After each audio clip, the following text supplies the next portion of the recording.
So hey, we're Black Fossil. Sure. And then we'll say, It's only Auntie, 30, it's only 32. blah, blah, blah. Honestly, Don't worry about it. Don't worry That's what I did. how's my hair? Action. I'm Chris. I'm Leo. I'm Z. We're Black Fossil.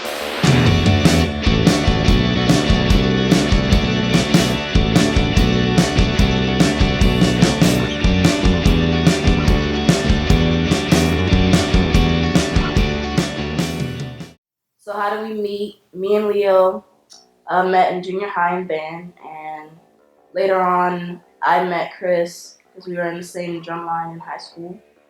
Yeah, like he said, we met in junior high. We got along pretty well. I think we were friends, but we didn't talk that much. And Chris and I met on in high school, and we weren't too fond of each other towards the beginning. But later on, we kind of started talking more and saw that we had similar interests in things, and so we were pretty good friends. Yeah, we kind of grew into it, especially whenever the band started, because.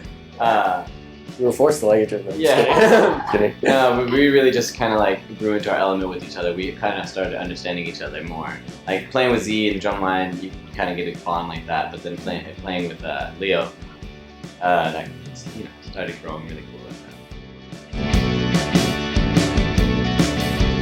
So Black Fossil, we were coming up with a bunch of band names, and we started focusing too much on the band name. We wanted to move on and started playing music. We wanted to write our own music. So we were thinking of names that we just kind of found iconic, like a lot of old school names, AC/DC, Nirvana, Coldplay. Just names that just kind of rang a bell, And we kind of settled on Black Fossil because we were like, well, we like the imagery of it, and then we really just wanted to keep playing music. So my biggest music inspirations, my family is Hispanic, and so I listened to a lot of Spanish music when I was younger, all different types of Spanish music, And when I was in middle school, junior high, I started listening to a lot of heavy metal, and to that it transitioned to rock music like indie and stuff like that, and I seem to enjoy that a little more. And I really liked the different kind of rock basses there were. And I like the different rhythms that, kind of like the Strokes and stuff like that. I really enjoyed them. And so I think that's where I get my inspiration from, and the nice bass lines that I want to write. A lot of my inspiration came, my parents were also Hispanic, and we grew up listening to cumbia, but my dad loved classical music, and so we grew up listening to a lot of Mozart, Chopin, and we just loved that aspect of classical music, just how much it flowed and how much it wasn't consistent. There was a lot of extremities to it. And so I like incorporating that into my sound now. Afterwards, my family got me into like rock bands, so like teenage rock bands. I was listening to a lot of like Flyleaf or, just random Paramore, Jimmy Eat World, and we started gaining that aspect of it. So I liked being able to mesh the intensity of classical music and then how it would incorporate it to modern music. So my inspiration for music comes from mostly smooth jazz, blues, R&B, more of like laid back type beats, not really on the beat, because I'm really big on feeling the music and expressing your emotions and feelings through the music.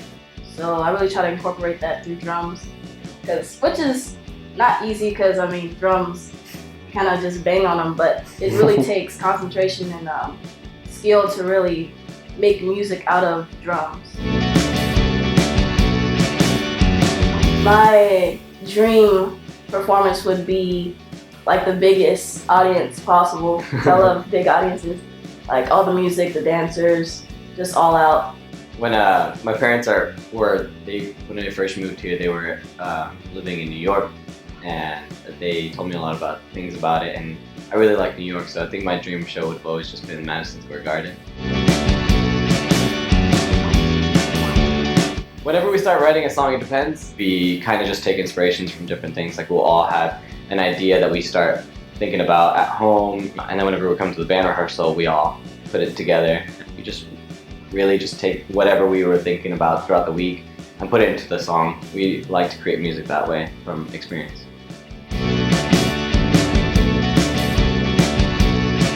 we're really good about talking to each other, saying what we feel about when we feel it, so we don't just like hold on to grudges and stuff like that. So we're pretty open about everything. So I'd say that we do get frustrated, but we always work it out like just fine. I grew up with a father who was a drummer, and so he pretty much got my brother and I involved with playing drums. My mom, I think, bought me a bass guitar really early on, like I think 7th grade or something like that. And she gave it to me, and at first, like every kid, they don't really want to play bass; they want to play guitar. So I thought it was kind of silly, but I started playing around with it, and I really liked it, because it was a different tone, and you can do different things with it that the guitar players can't really do. A lot of the inspiration for the instruments that I play originated with my mom kind of like forcing my siblings and I on stage. And when I was younger, I was really introverted, so I was just kind of like, well, guitarists or pianists or drummers, they're not in the middle of the spotlight. So my mom always taught me to play like classical guitar, and from there I really branched out, and I really loved how different acoustic instruments sounded. So I loved the drums, I loved piano, and I loved guitar, and so from there that's kind of where I got my taste for those instruments.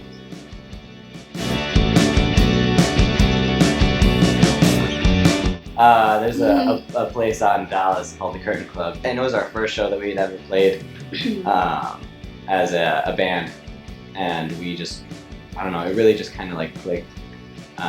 We just all knew what we were there for and the purpose that we were there for, and we just loved it. Yeah, it was a very first concert, so like it was just all these new experiences, and we seemed to really enjoy them. So we decided to keep going with it because it just felt good to play for people and for people to actually listen to what you're playing, and to see people enjoy that. It gives you a really good feeling.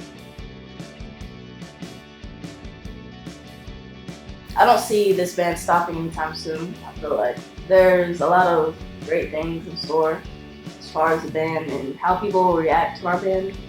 Yeah, we just kind of, I don't know, we really want to do something with our music. We really feel like we can have a living like this. We love performing and we love writing stuff, but more importantly, I think we just like being with each other.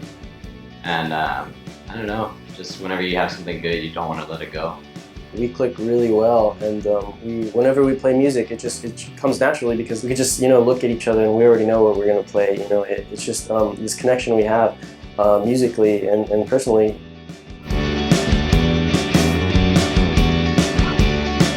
Uh, 16 was just it was a concept we had. It was probably one of the first music concepts we had as a group. It was just kind of an experiment to see how we can grow and with the sound that we do, and it's kind of like our first branching out where we kind of like told each other what we wanted to hear from each other's parts, and it turned out pretty well. We really liked the single. We hope a lot of people do, but yes, there's a lot of music coming out in store, so aside from 16, just be on the lookout.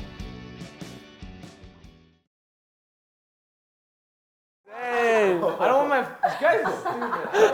Phone and stuff in the shot, cause like when I was doing West Side Story, you could clearly see like my chapstick in my pocket, like down here and stuff, the entire time. Is that what you call it, your chapstick? You know what's crazy?